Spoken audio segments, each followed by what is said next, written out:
think hopefully when the weather gets better, that protest will pick up. I spoke to John Lewis earlier this month, and as soon as I can, we're going to have some people to go to Atlanta when he leaves Washington and goes back home to Atlanta to have a meeting to prepare for next year's 50th anniversary of the March on Washington, which is in August. And so we're trying to get committees together throughout the United States. We will be in contact with the 188 Freedom Riders. I'll be in contact with those 40 students that I was on the bus with, and then they will have a whole, just a lot of people that they can get in touch with to work on the 50th anniversary of the March on Washington. So we're still trying to do something. 1960 was a 50th anniversary, 61, 63, and these anniversaries, a lot from 2010 on up, there's going to be a 50th anniversary. March the 5th, 4th and 5th of this year, the church that I play for, they're going down to Selma, Alabama for their anniversary. And I think that 50th anniversary is 2013, I'm not really sure, but I think it's 13. And usually they have like thousands, 50, 60, 70,000 people just to walk across that bridge in Selma, Alabama. So that's what we're working on, to make the people aware. As I said, hopefully the weather will clear up and Occupy will get strong again, and they will reorganize what they're doing in Nashville. I had a chance to talk to them, so did Bernard Lafayette, about organizing first. You got people there with tents on the plaza where they're occupying the plaza. But I also said, the police department said they couldn't afford the money to protect them. And I said, well, you don't need to protect them. We have a cell phone now. If they need protection, they'll call you. You don't have to come and have your people stationed hanging around paying them. We'll have a cell phone. We'll do it like a neighborhood watch. We'll have one spokesperson to speak to the police or to the press. Everybody else, you just stay right over there. Stay away from your spokesperson. You will also have a person with a camcorder to record this. Anytime your spokesperson is busy talking to somebody, have the person with the camcorder to record. You will also do a neighborhood watch because they're there 24/7. So during the night, you'll have somebody to walk through to make sure that nothing happens. Now, the homeless are also involved, and the police tried to say that the homeless were bringing in drugs and a whole lot of other things. So we had to make sure that no drugs and things were coming in, and they couldn't keep the homeless out because that's what we're fighting for, is the homeless. That's a part of the program. And so in Nashville, we haven't had any incidents. And what they want is an incident. That's what they want. They want you to fight back. And I also told them if there was an arrest made, you just simply lie down on the ground, let them handcuff you, pick you up, put them to work, pick you up, and put you in a paddy wagon. Don't go freely. Don't just get up and walk into the paddy wagon. Make them work. Because that's what we did. We just went limp. And you had to pick us up and put us wherever you wanted us. And don't fight back. And that's what happened in New York with the big crowd. Now they moved that park. And then you have to stay clean. You have to keep the place clean. That's very important. To have a cleanup person. And so that's what I talked to them about in Nashville. So we haven't had any problems. Yes. This is more of a comment. I really appreciated in the sermon this morning your references to Scripture, because I think a lot of time we get caught up in the real world and we forget there's a biblical foundation for what we're doing, for where we get our strength, and for what we need to do. And I think that that's also important as we're teaching our history. We need to remember God has given us a plan, and we need to look at it, study it, and live it. That's right. And that's what Lawson did for us. He saw the plan, and along with Reverend Kelly Miller Smith, because he's the one that initiated the plan in Nashville. He just called on Lawson because Lawson was more knowledgeable of nonviolence. And he taught us that. And as you said, one of the things that we had was the Bible. Yes, sir. Just to expound on that a little bit, you talked about the training that you got and that you were grounded in the teachings of Jesus Christ and of Gandhi and of Dr. King. Can you talk a little bit about what that training was and how it made a difference for you? Well, first of all, you had to get your mind in the right place. And imagine this as a stool at a lunch counter. And so Dr. Lawson would talk to us about nonviolence, the methods of nonviolence, what to do in certain situations, and you wanted to look straight ahead. First of all, we had to be well dressed. And I'm so glad that sagging wasn't in doing that. Because if you were sagging, you could not have taken part in the movement. Well, I won't say in the movement, but you could not have gone downtown to sit at the lunch counter if you were sagging. So we were, if you look at the documentaries of Nashville, you would see that we were dressed, well dressed. That was the main thing, that we were well dressed when we went downtown. And so you had your books, you put your books on the counter, you order. Naturally, they're going to tell you that we don't serve using the N-word, some of them, we just don't serve them. And you don't say anything, you just order.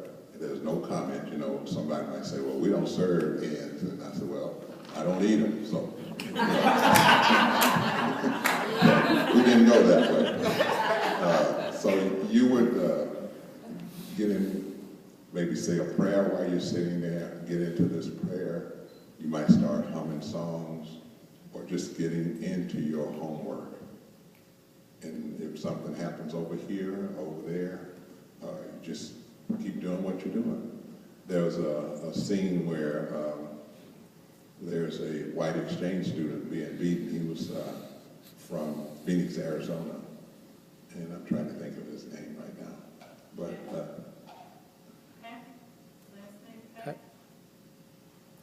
Jim Peck. No, that's with CORE. This was in the Nashville sit-in. I'll think of it in a minute. I met him last year after 51 years. And I was a guest speaker for the National Council on Social Studies in Denver, Colorado. And his roommate was at the same hotel I was staying in, and he said that he was there. He was going out to his old roommate's house. I said, well, bring him down. And I'm speaking over in the auditorium. And so when they came and they saw all these badges, you know, when you go to conference, you got badges all over you. They said, well, we can't go in with you because everybody's got on badges and they won't let us in. I said, you're my guest. You just stay with me. Come down front and sit down front. After they showed the documentary, then I'm brought up on stage for Q&A. And before I started answering any questions, the first thing I said was, I want to introduce you to a young man that you saw in the documentary. He was a lot younger, blonde hair. I said, he's sitting right down front. And I introduced him. He stood up. Now, since that, Facing History and ourselves, they've had him all over Colorado, teaching in school about going to different schools, talking about nonviolence. And he's been busy ever since. But I wanted them to see somebody from the sit-in movement, even though I was a part of the sit-in movement. I'll think of his name.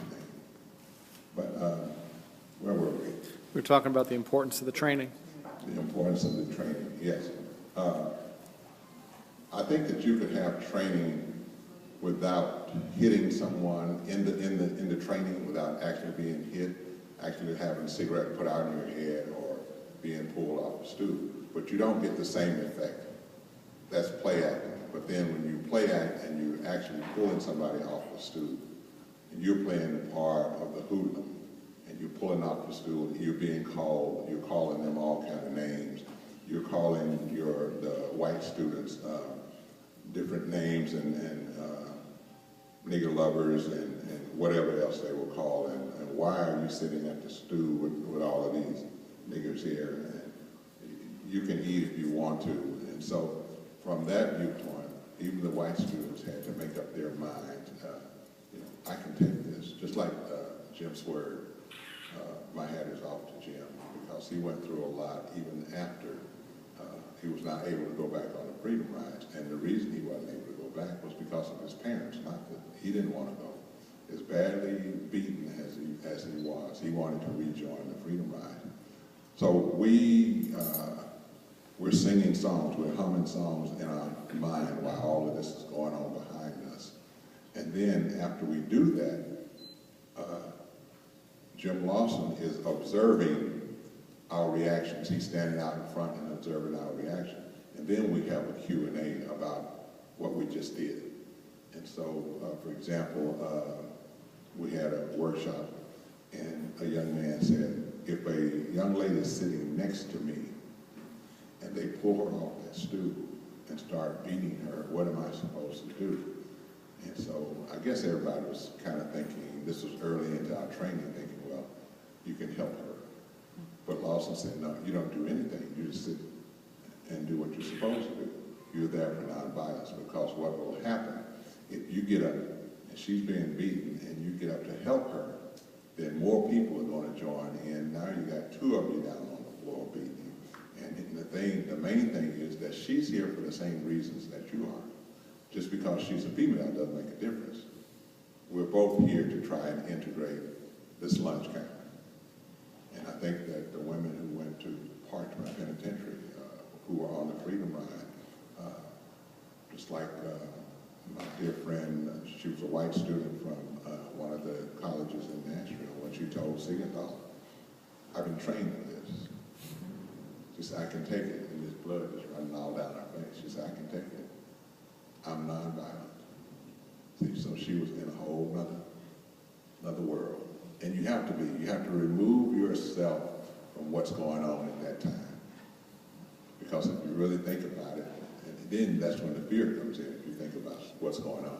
So you have to remove yourself from what's happening around you, even if you're being beaten.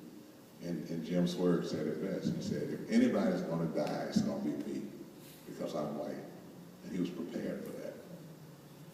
And even after he